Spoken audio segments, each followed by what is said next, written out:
నమస్కారం.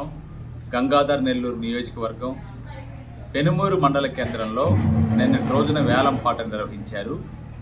పంచాయతీ నిధులతో నిర్మించినటువంటి షాపింగ్ కాంప్లెక్స్ విషయంలో ఇది పారదర్శకంగా జరగలేదు, జవాబుదారీతనంతో జరగలేదని ఈరోజు వార్తాపత్రికల్లో వచ్చింది. అదేవిధంగా రాజకీయ పార్టీలన్నీ కూడా కుమ్మక్కై చేసుకున్నారు అనేటువంటి విషయం మీద జనసేన పార్టీ తరఫున నేను తీవ్రంగా ఖండిస్తూ ఉన్నాను. పవన్ కళ్యాణ్ గారి ఆశయాలు, చంద్రబాబు నాయుడు గారి లక్ష్యం, నరేంద్ర మోదీ గారి కోరిక పెనుమూరు మండలంలో నెరవేర్చబడాలి. దానికి అనుగుణంగా అధికారులు కూడా పారదర్శకంగా జవాబుదారీతనంతో వేలంపాటు నిర్వహించే విధంగా నిన్నటి జరిగినటువంటి వేలంపాటును రద్దు చేసి మరలా కొత్తగా వేలంపాటు నిర్వహించాల్సిందిగా నేను జనసేన పార్టీ తరఫున తెలియజేస్తూ ఉన్నాను.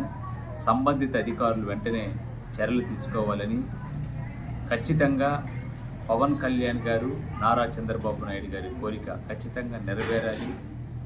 పెనుమూరు మండల కేంద్రంలో వేలంపాట మరలా నిర్వహించాలి. గతంలో అనేక మంది చిన్న చిన్న వ్యాపారం చేసుకునే వాళ్ళు కూడా అక్కడ చాలా సంవత్సరాలుగా పనిచేస్తున్నారు, అక్కడ వాళ్ళు వ్యాపారం చేసుకుంటున్నారు. వాళ్ళందరూ కూడా న్యాయం జరగాలని సవినీయంగా మనవి చేస్తూ ఉన్నారు.